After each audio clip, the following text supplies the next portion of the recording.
My name is Mary and I'm 26 years old. I work in the clothing department of a major department store. My husband is Henry, who is 30 years old. He's the son of a well-established clothing store and works distributing clothes to department stores. We met at work, where Henry asked me out, and after dating, we got married a year ago. But speaking of marriage, we actually haven't had a wedding ceremony yet. We have both been busy, lacking time and funds, so we only registered our marriage, postponing the ceremony. Finally, with finances sorted, we decided to have a wedding in a few months. I'm currently preparing to send out invitations to friends and associates, but there is one problem. The issue is actually with my family back home. I live with my parents and my college student sister, Betty. Since childhood, my parents doted on my cute sister, often neglecting me, the quiet and plain one. Betty, knowing she's favored, started to treat me with scorn. Tired of being scorned to a favorite sister and the cold treatment, I left home when I started college and have been semi-estranged from then since. Normally, family attending the wedding is a given, but given our semi-estranged status, I need to confirm. Reluctantly, I decided to visit home to announce the wedding. Upon arrival, my mother greeted me. "Welcome back, Mary. It's been a while. Come in." Despite her words, Mother was unfriendly and aloof. Clearly, I was not welcome. In the living room, I found my sister Betty. "Oh, you're back. Seeing your face just annoys me. I had forgotten all about you." Betty always belittles me as her older sister. Raised to believe she's of higher rank due to parental favoritism, she's grown into a spiteful character. "I have something I want to talk about today. I'll leave as soon as it's done." "Then make it quick. We're busy too, you know." Betty attends a local university on our parents' dime. She's about to graduate, but doesn't seem to have any intention of working. The thing is, I'm going to have a wedding ceremony. "What? You're getting married? You managed to find someone?"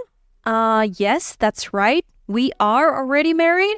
Just haven't had the ceremony because we have been busy. But we have finally saved up and we are planning the wedding. "Is that so? And, I was hoping Dad, Mom, and you, Betty, could come." "Why should I celebrate your wedding? It's a waste of time and money." "Huh. Well, if you're paying for everything, maybe I'll consider it. Haha." My sister laughed loudly, and I couldn't help but chuckle at her predictable response. "What are you laughing at?" Nothing. It's just your response was exactly as I expected. It was useless to ask. I'll mark you as not attending then. My sister seemed a bit flustered. "What? Well, maybe I'll go. It could be useful for planning my own wedding." Why would I spend money on such a mean sister?" "Shut up. Why do you get to marry before me?" That's when our mother intervened. "Are you two fighting? Mary, as the older sister, you should be more caring towards Betty." With our mother's arrival, Betty felt emboldened. "Mom, listen, she's having a wedding. Can you believe someone would marry her? It's so funny." "Mary, you're getting married? Why would you marry before our cute Betty?" Same old harsh mother. "Mom, we're not kids anymore. It doesn't matter who marries first. It's just about finding the right partner, isn't it?" My mother responded with a displeased look. "So what? You want us at your wedding? Well, we're family, so no need for a gift. But if you want us there, you'll have to cover travel, accommodation, and all the preparation costs, like the hairdresser." Just like mother and daughter, both saying the same thing. If you don't want to celebrate, then don't come. As unsympathetic as ever. Hard to believe someone married such a stupid daughter. Betty chimed in with agreement. "Yeah, if you can get married, then I'll have no problem at all. I bet your husband is some poor nerd, right? A match made in heaven." I was exasperated. "What nonsense! I understand you're not coming and that's fine. Forget today's conversation. I'm leaving." "Why is it always fighting with you two?" Our father also came out due to the noise. "You're getting married? When's the wedding planned?" "It's tentatively set for a weekend in June at Central Park in New York." "All right, but remember, I considered us estranged, so don't expect me there." "I know. I wasn't expecting it." "Good. Give my regards to your husband." I will. Since that's settled, I'm heading back. My mother and sister were always like this, belittling me at every turn. I left home because I couldn't stand it anymore, managing to pay for college and living expenses through part-time job and scholarships. I didn't rely on my family. The reason I didn't have a wedding until now was due to repaying my student loans. With those paid off last year, I'm finally able to have a wedding. When I returned to the apartment I share with Henry, I reported today's outcome to him. Everyone ended up not coming. That's too bad after all the effort you put into the wedding. It's fine. I would have been embarrassed if they had come. I've heard about Betty, but she wouldn't cause a scene this time, right? That's exactly what might happen. She doesn't choose methods when it comes to troubling me. Really? Yeah, like during my elementary school field trip, she would wish for rain. That's not cute. And right before the field trip, she threw the clothes I planned to wear into the rice paddy, covering them in mud. I had to wear something else. Everyone stared. It was embarrassing. Even my crush laughed at me. That's beyond laughing matter. Field trips, huh? I remember getting turned down by a girl I liked. Not a single happy photo from that day. It's a memory now, right? Yeah, but now that I've met you, Mary, my life is happy. I'm glad I met you too, Henry. Mary, I have something I want to discuss. What's wrong? It's about what you mentioned earlier. The boy I like? There's nothing there now, don't worry. No, before that. The part about your clothes getting dirty in the rice paddy. That incident? What about it? It was Betty, right? That's what I'm worried about. Yeah, it was. It shocked me more than angered me.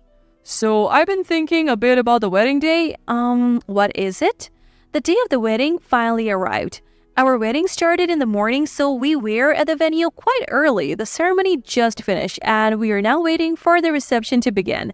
I can feel the tension rising. Suddenly, my mobile phone rang. It was Betty calling. I answered, wondering what it could be about at this timing. Hello, big sis. Congratulations on your wedding. Betty? Thanks. What do you want? Come on, don't talk like I'm plotting something. Well, it's right before the reception. You must want something to call at this time. You know me so well. So you're in a dress and your husband is in a tuxedo, right? Yes, but what about it? The dress is pretty, but a bit plain, so I decided to add some flair. What are you talking about? What did you do? I added accents to the dress and tuxedo. I made some cuts. It looks so much better now. What? What did you do? I cut the dress with scissors. Made it look cool. You can wear it now. I don't understand what you're saying. Playing dumb? You're as foolish as ever. I'm already wearing the dress. What? Yes, a vintage style dress. What do you mean? I don't understand what you're on about, but if you saw me now, you would understand. Wait, I'll switch to video call. Saying that, I switched the call from audio only to video mode. After setting it to speaker mode, I extended my hand to make sure the camera captured me well. Now Betty should be able to see me in my vintage style dress. How about it? Can you see? You understand what I'm wearing, right? On my mobile phone screen, I saw Betty's face, her hand covering her mouth, clearly surprised even through the screen. Suddenly, I heard the sound of a door opening. On the other end, someone seemed to have entered. Then a scream. What? What's happening? Betty? Betty?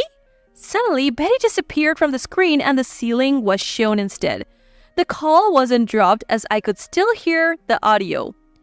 What is this? I can't believe it! Someone's voice was heard crying out, "Horrible, horrible!" Amid sounds of people moving frantically, something was reported over the staff's walkie-talkie in my room. Their expressions turned serious. The outside grew noisy. Uncertain of what to do, I remained seated when Henry entered. What's going on? Betty called, and then all I heard were screams and crying before it went silent. Do you know anything? Henry's face was tense too. I'm not sure of the details, but it seems Betty did something. Unfortunately, it turned out as we discussed earlier. Do you mean about the wedding dress? Like the field trip incident, but we anticipated something this time and avoided it. However, it seems someone else became the victim. Apparently, Betty mistook someone else's dress for mine and ruined it.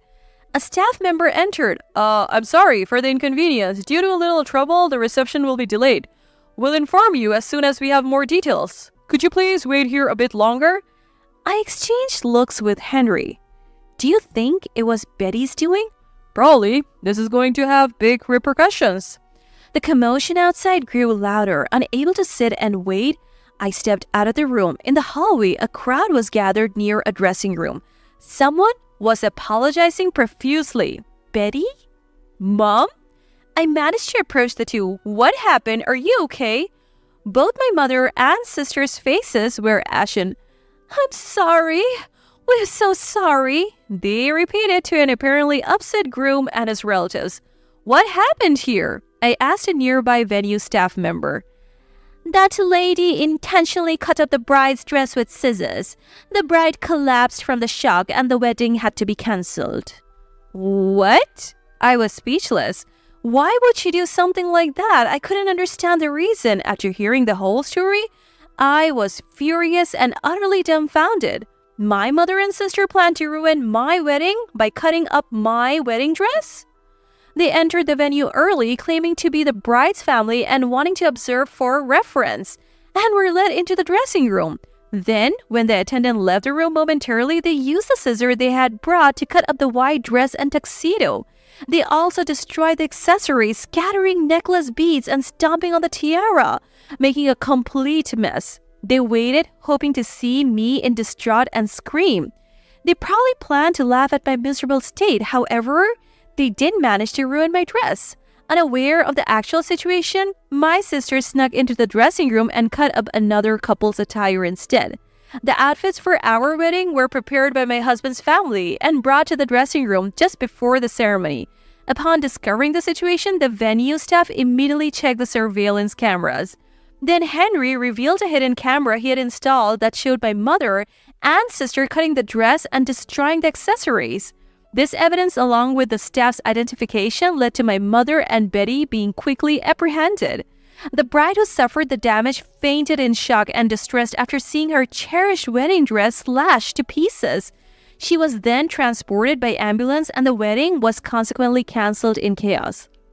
The dress, being custom-made, cost over $30,000, and with accessories also destroyed, the total damage exceeded $50,000. Additionally, the cancellation of the wedding incurred significant compensation costs. The total damage was close to $300,000, especially as the bride's father was a major corporate executive and the groom was the son of a politician. With over 300 guests invited, leading to substantial additional losses, both families and their guests were furious, confronting my mother and sister, demanding apologies and compensation. They agreed to discuss the matter later to calm things down. The other party was furious. "I'll hire a lawyer and claim the total damages incurred," he shouted. My mother and sister were in tears, a pitiable sight. Overwhelmed by the outcome, they irrationally blamed me. "It's Mary's fault. It's all because of her. We just wanted to see Mary's troubled face. Since it's all her fault, we are not to blame." But such absurd reasoning didn't hold, and they were reprimanded by my father, collapsing into tears.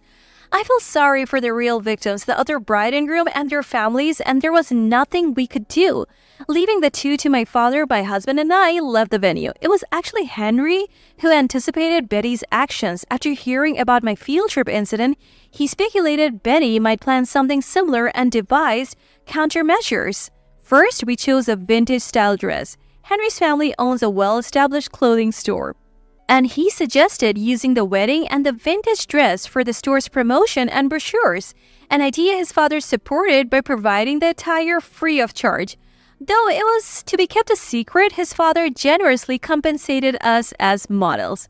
And so, anticipating Betty might do something to the dress, Henry installed a hidden camera in the dressing room. It turned out to be a hit. Afterwards, we settled with the other bride and groom's relatives and their lawyers, going through various disputes, but eventually agreed to pay a compensation sum exceeding $500,000. To gather the funds, my father took early retirement to access his pension, sold the family home and land, and even took out payday loans to make a one-time payment. Then he decided to divorce my mother. My mother pleaded not to divorce and to help pay off the debt together. All of this is because of what you and Betty did. I have done all I can. Now it's up to you and Betty to work and pay it back. Reflect on the gravity of your actions." My father rejected her. He then moved back to his brother's place to help with the family business. My sister was about to graduate college but had to drop out as she couldn't afford the tuition anymore. She contacted me once asking to help with the compensation, but I refused and ignored all further contact. My mother also reached out wanting financial aid from my husband's family, but of course we declined. My husband agreed with my decision. Now, mother and sister, having lost their home, live in a small old apartment, working day and night to pay off the monthly debt. Betty started working at a nightclub, but due to her unpleasant nature and fickleness, kept changing places. As for me, after enjoying a week-long honeymoon, I started a happy life with my husband in a new apartment. Recently, we discovered I'm pregnant and my husband is thrilled. Upon discovering my pregnancy, I discussed with my husband and decided to quit my job to become a housewife. Though our income has decreased, our time together has increased, deepening our bond. We're living joyfully, looking forward to our child's arrival. There's talk of my husband taking over the family clothing store, and we might move back to his family home when the baby is born. What about this dress for the baby's first birthday? The baby is still in my belly, Henry. You're so eager. Next year, we'll likely welcome a cute child perfect for dresses and look forward to taking family photos with my husband and child.